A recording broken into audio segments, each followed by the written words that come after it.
Thank you, moderator and co-moderator, and good morning, everyone. My topic today is about the complication after fixation. So in this 10 minutes, I am going to talk the complication and the cause of it and how to avoid them. A physics scientist, Naruebodindra, said that an expert is a person who has made all the mistakes in a very narrow field. I'm not an expert, but yes, I have done a lot of mistakes in my life. And we usually not talk about the mistake, the failure in the conference, but today I'm going to show some of mine, and I hope you that you enjoy it. The absolute definition of the complication is there is no absolute definition, but any event that we want to it happens, we call it complication. And unfortunately, that the complication in the proximal humeral fracture is quite high. It's up to 40%. So the first priority to deal with the complication is to avoid it. The cause of complication in the proximal humeral fracture can be patient factor, the trauma, the initial injury, and the surgery factors. And you can see from this picture that a lot of consequences can be happened after we do the proximal humeral fixations. I cannot talk about all of them in this 10 minutes, but I'm going to talk some of them. You can see that a lot of complications can be happen. So I keep telling myself all the time that the patient should undergo surgical intervention when they need to, not just I want to do it. So the first complication that I'm going to talk about is the implant migration and loosening. It can be happen from the patient factor, the trauma factor, and the surgery factor also. Let's see the first example case. This is my case, the 61 female years old. She fell in the motorcycle accident on her right shoulder, and she had the posterior fracture dislocation. In this case, I do the open reduction and internal fixation. You can see that the head is still subluxed to the posterior, and the GT is split into large fragments. I do the fixation, reduce it. The alignment is, I think, is acceptable. The neck shaft angle is about 1/30, and the head is in the center in the lateral view. All the screw is in, and the calcar screw is in. The pad is a little bit too proximal, but I think it should be okay. I do really satisfied in that day. This is the post-op X-ray. The alignment is okay. The medial cortex line is realigned. However, after 4 months, the patient came up and she still have pain on her right shoulder. And you can see from the picture that the plate is, the screw is back out, and the humeral head is villus collapse.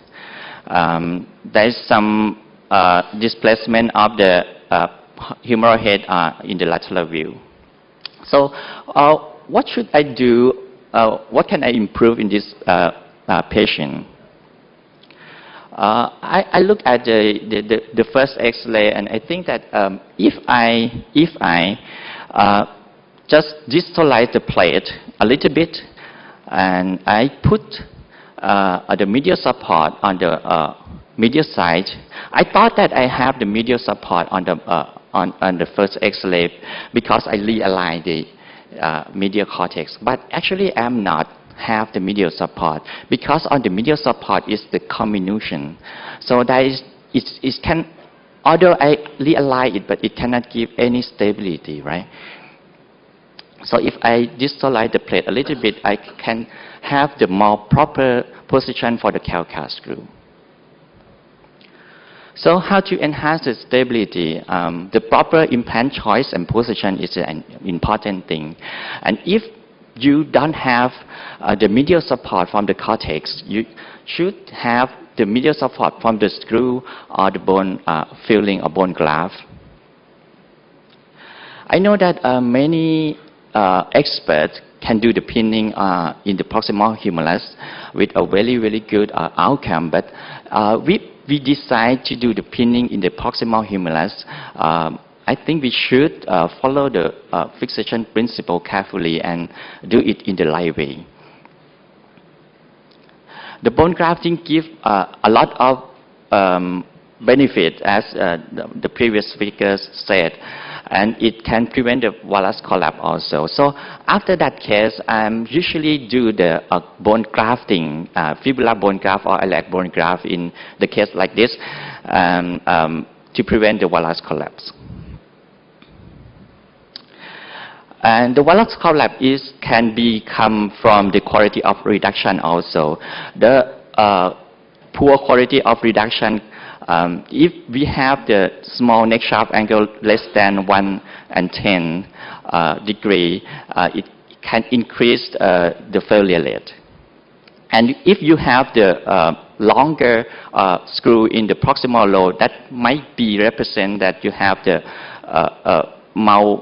position of the plate or position or malreduction. Okay, and the villus collapse is correlated with the functional shoulder. This is another case. Thanks for my colleague for this case. This is actually the proximal shaft of humeral fracture, but I think this shares the same principle with the proximal humeral fracture. This case fixed with the proximal phyllos plate, and you can see in this X-ray that the plate is slightly lower than it should be, and after that the villus collapse is happen. And what can we do with this case to improve the outcome? First of all, the suture augmentation should give some stability to this kind of fracture. And if we a little bit more proximal plate, we can put the more screw in the proximal part and have the proper screw on the calcar. And also, if we reduce the posteromedial large fragment, it can give some stability to the fixation also. Another complication that I'm going to talk about is osteonecrosis. The factor is including the age, the fracture displacement, complexity, capsular attachment, and the head fragment vascularity. This all factor is non-modifiable. However, we can modify some factors such as the restoration of the medial column, give this more stability of the fixation. And if we do the approach, the deltopectoral approach, we should be careful with the vessel to preserve the vessel, especially with the anterior humeral circumflex artery. And the quality of reduction is also associated with the osteonecrosis.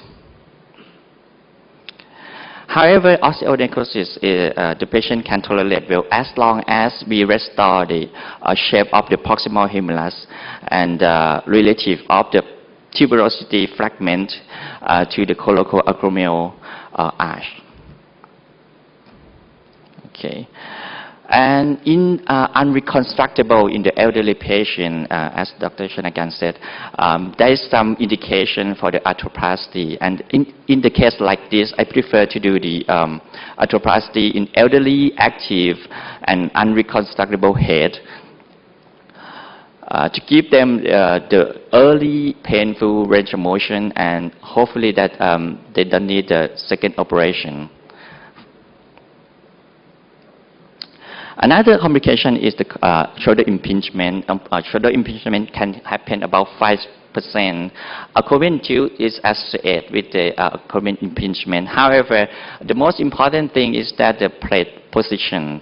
If we distalize the plate a little bit, 10 millimeters, it gives more range of motion, but it compromises the fixation as we see on the previous cases. And if we proximal the plate a little bit, it can impinge and decrease the range of motion. So we should proper position the plate. All right. And the last complication I'm going to talk about is the rotator cuff. Rotator cuff is associated with the proximal humerus very often. And iatrogenic rotator cuff region can also happen, especially with the humeral nailing. The previous design of the humeral nailing is the insertion in the entry point is have to violate the rotator cuff. So with the newer design, it can avoid the rotator cuff insertion. Okay. I think the time is run out, so I'm going to wrap up all the thing that I talked today. The first is that the most important thing is that the patient selection. The patient should need the fixation already to do the fixation. And if we do the fixation, you should follow it with the principle-based management. Thank you. Thank you for our speaker. I think we have no time for Q&A because we have the next important event. I would like to everyone to join with our open ceremony at the second floor. Please join us. Thank you. I will close this section.